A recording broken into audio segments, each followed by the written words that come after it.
దసరా నవరాత్రుల సందర్భంగా ఇంద్రకీలాద్రి ఎలా ముస్తాబైంది? అధికారులు ఎలాంటి జాగ్రత్తలు తీసుకుంటున్నారు? ఏర్పాట్లు ఏ స్థాయిలో జరుగుతున్నాయి? ఇప్పుడు తెలుసుకుందాం. 10 రోజులు 4 కోట్ల రూపాయల బడ్జెట్, 4000కు పైగా పోలీస్ బందోబస్తు, 10 లక్షలకు పైగా భక్తులు, కోట్లాది రూపాయల ఆదాయం. ఇది లెక్కల్లో విజయవాడ కనకదుర్గమ్మ దసరా విశేషాలు. అందులోనూ ఈసారి దసరా ఉత్సవాల్ని ప్రభుత్వం అధికారిక పండగగా నిర్వహిస్తున్నట్లు ఆదేశాలు జారీ అయ్యాయి. దీంతో ఇక్కడి ఉత్సవాలకు మరింత ప్రాధాన్యత సంతరించుకుంది. ఇంద్రకీలాద్రిపై జరిగే దసరా ఉత్సవాలకు ఏ ఏటికా 7 భక్తుల సంఖ్య పెరుగుతూనే వస్తోంది. ఆదాయం కూడా ఇదే స్థాయిలో సమకూరుతోంది.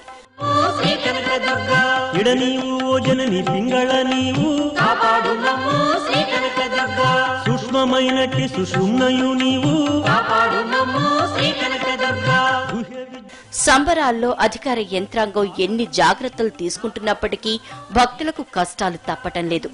ఈ ఏడాది ప్రభుత్వం రాష్ట్ర పండగగా నిర్వహిస్తుండటంతో నవరాత్రి వైభవం మరింత ఎక్కువయ్యే అవకాశముంది. అధికారిక పండగ అంటున్నారు కాబట్టి ఆలయానికి వచ్చి అమ్మవారిని దర్శించుకుని అందరూ క్షేమంగా ఇంటికి చేరేలా తగిన ఏర్పాట్లు చేయాల్సిన బాధ్యత అధికార యంత్రాంగంపైనే ఉంది.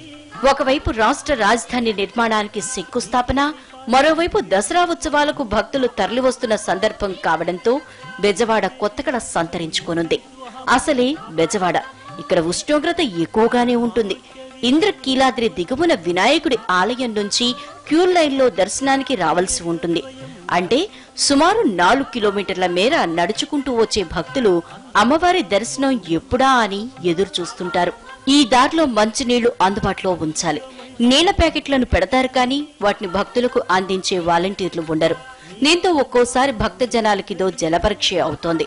ఈ సమస్య మీద అధికారులు ప్రత్యేక దృష్టి పెట్టాల్సి ఉంది. ఆ వచ్చే భక్తుడికి రాళ్లు గుచ్చుకోకుండా, లేకపోతే చీరలకి బట్టలకి ఆ వైర్లు తగిలి చినిగిపోకుండా, మీడియా వాళ్ళకి ఇక్కడ లాస్ట్ టైం వచ్చిన ఇబ్బంది ఈ సంవత్సరం రాకుండా, వచ్చిన విఐపీల వల్ల భక్తులు క్యూలో ఉన్న వాళ్ళకి ఇబ్బందులు లేకుండా ఏమేం చర్యలు తీసుకోవాలో అన్నీ కూడా మన కలెక్టర్ అండ్ ఎమ్మెల్యేస్ ప్రజాప్రతినిధుల సమావేశంలో కొన్ని నిర్ణయాలు తీసుకున్నాం. గత ఏడాది ఇంద్రకీలాద్రిపై కొన్ని అపశృతులు వెలుగు చూశాయి. విధి నిర్వహణలో ఉన్న ఒక కానిస్టేబుల్ అసభ్య దృశ్యాలు చూస్తూ కెమెరా కళ్లకు చిక్కాడు. దీంతో డిపార్ట్మెంట్ పరువు బజార్న పడ్డట్టయింది. ఈ ఏడాది ఇలాంటి ఘటనలు నమోదు కాకుండా చూడాల్సిన బాధ్యత అధికారులపై ఉంది. స్మార్ట్ ఫోన్లతో ఆడుకుంటూ కాలక్షేపం చేయటానికి అసలు వీల్లేదని కోరుతున్నారు భక్తజనులు.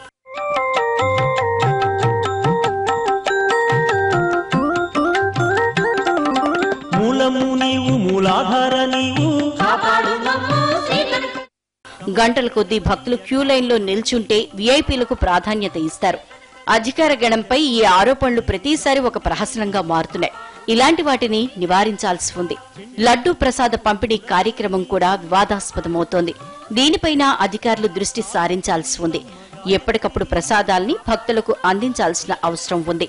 చేసుకోవడానికి ఈ సంవత్సరం కూడా ఏ మేరకు మనం ఎట్లా ఉపయోగించుకోగలో దాని మీద కూడా ప్రభుత్వం దృష్టి పెడుతుంది.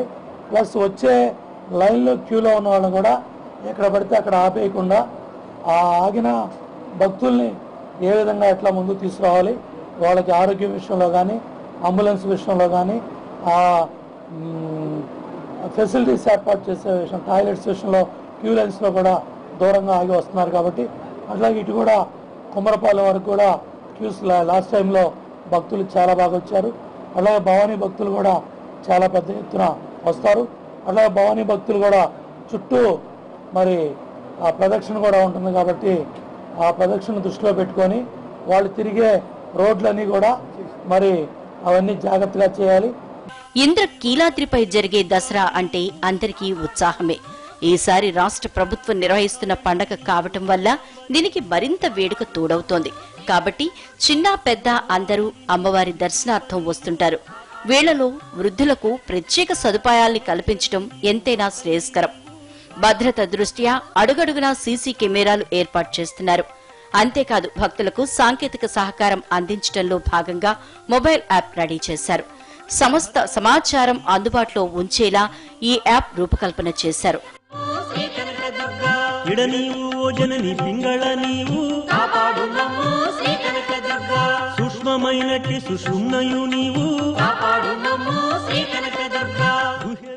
ఉత్సవాల్లో పాల్గొనే సిబ్బంది పర్యవేక్షణ కోసం కొన్ని ప్రత్యేక ఏర్పాట్లు అందుబాటులోకి తీసుకొచ్చారు.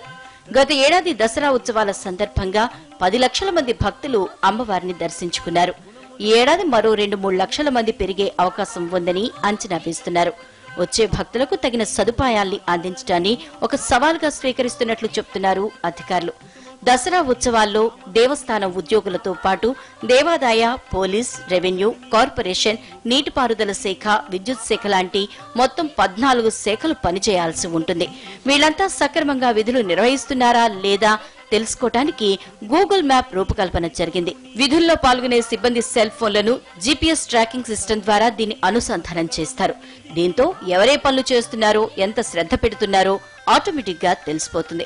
భక్తులు కూడా ఈ యాప్ ద్వారా ఏ సేవలు, సౌకర్యాలు ఎక్కడెక్కడ అందుబాటులో ఉన్నాయో తెలుసుకోవచ్చు.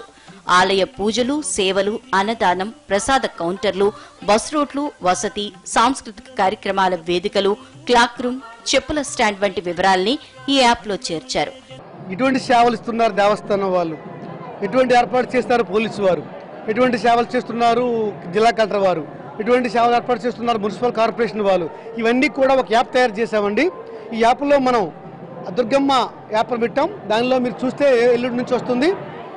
మీకు ఎక్కడ ఏమున్నాయి బాత్రూమ్లు, ఎక్కడ ఏమున్నాయి శానిటేషన్ ల్యాబరేటరీస్, ఎక్కడున్నాయి ఘాట్స్ ఎలాగున్నాయి, ఎక్కడ షవర్ బాత్స్ ఉన్నాయి, ఎక్కడ క్యూ లైన్స్ ఎలాగున్నాయి, ఎక్కడ అన్నదానం ఎక్కడ ఉంది, ఎక్కడ ఇస్తున్నారు ప్రసాదాలు, అవన్నీ మీకు వస్తాయండి. అంటే పబ్లిక్ సామాన్య మానవుడు చూడలేడేమో కానీ చదువుకునేవాడు ఈ నవేడేస్ అందరూ ఆండ్రాయిడ్ వాడుతున్నారు. ఆండ్రాయిడ్ ఫోన్లో చూసుకుంటే ఈ దుర్గమ్మ యాప్ వస్తుందండి, దానిలో చూసుకోవచ్చు మీరు. ఇలా సకల సౌకర్యాలతో దసరా ఉత్సవాల నిర్వహణ చేస్తున్నట్లు చెప్తున్నారు అధికారులు. ఆలయ వెబ్సైట్ దుర్గమ్మ.com ద్వారా ఈ యాప్ అనుసంధానం చేశారు. సమస్త సమాచారం భక్తులకు అందుబాటులోకి తెచ్చారు. ఇది దసరా శరన్నవరాత్రి ఉత్సవాలపై స్పెషల్ ఫోకస్. మరో అంశంతో మళ్ళీ కలుద్దాం. నమస్తే.